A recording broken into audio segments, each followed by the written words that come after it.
Delhi NCR की हवा आज लगातार 5वें दिन जहरीली बनी हुई है। आनंद विहार का AQI इंडेक्स आज तड़के भी 429 के ऊपर बना हुआ है। सेंट्रल पोल्यूशन कंट्रोल बोर्ड के मुताबिक जहांगीरपुरी में प्रदूषण का जो लेवल है वो 437, तो ITO पर 360 है। लोनी रोड में 355, तो दिलशाद गार्डन में AQI 343 दर्ज किया गया। यानी प्रदूषण का स्तर अभी भी बेहद खतरनाक स्तर पर बना हुआ है। बाहरी दिल्ली के द्वारका में 413, तो एयरपोर्ट के आसपास AQI 403 है।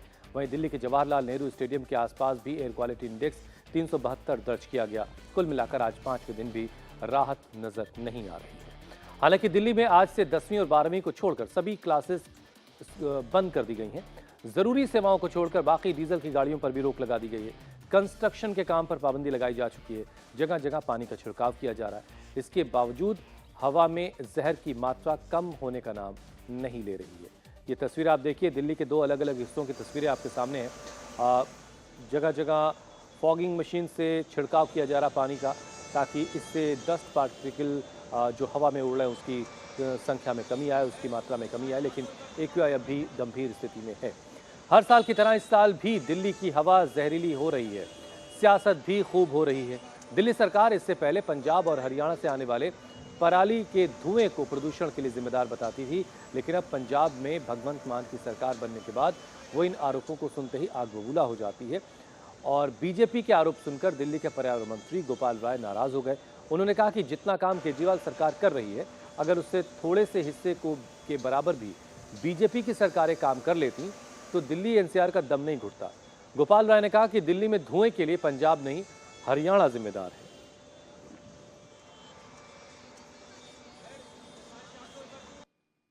दिल्ली को आपने धुएं की नगरी में बदल दिया है।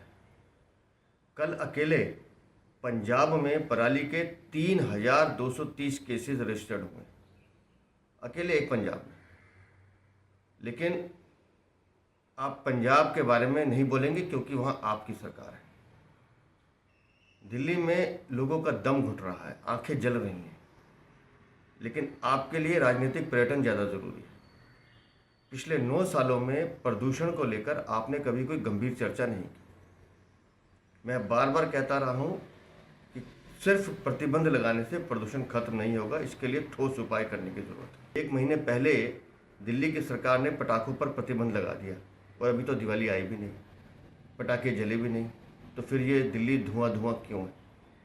अरविंद केजरीवाल, दिल्ली में डस्ट प्रदूषण, दिल्ली की खराब सड़कें और पंजाब की पराली, ये 3 कारण हैं दिल्ली को जलाने के लिए, जिसके जिम्मेदार आप हैं।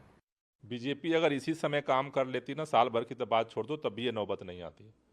बीजेपी के सरकारों के निकम्मेपन की मार दिल्ली झेल रहा है। दिल्ली CNG की बस सड़क पे दौड़ा रहा है, लेकिन डीजल की बसें आज भी भाजपा की सरकारें दौड़ा रही हैं, उसका मार दिल्ली झेल रहा है। दिल्ली के अंदर जनरेटर सेट नहीं है, लेकिन पूरे यूपी और हरियाणा के अंदर जनरेटर सेट के धुओं की मार दिल्ली झेल रहा है। दिल्ली के अंदर जो काम हुए हैं, अगर भाजपा के लोग इसी समय जो काम चल रहे हैं ना उतना ही काम कर दें, तो उससे भी दिल्ली की काफ़ी भला हो जाएगा। भाजपा के लोग बोलने के लायक नहीं है। पहले काम करो, फिर आकर के बात करो। अब पहले केजरीवाल जी जब पंजाब में उनकी सरकार नहीं थी, आप उनके बयान निकाल कर देख लो। वो दिन में कई बार कहते थे कि पंजाब से धुआं आ रहा है। अब क्योंकि पंजाब में भी उनकी सरकार है, अब दोनों मिलकर कह रहे हैं कि हरियाणा से आ रहा है। ऐसी कौन सी हवा चलती है जो पूर्व भी चली जाती है, पश्चिम भी चली जाती है? और मुझे इस प्रश्न का जवाब तो दें कि दिल्ली का प्रदूषण स्तर हरियाणा के प्रदूषण स्तर से ज्यादा क्यों है? वहां पर ज्यादा, अगर यहां जल रहा है तो यहां ज्यादा होना चाहिए, वहां ज्यादा क्यों है? ये अपने घर के अंदर देखते नहीं है क्या क्या कारण है। उन कारणों को ये ठीक नहीं करना चाहते, इनके पास टाइम नहीं है।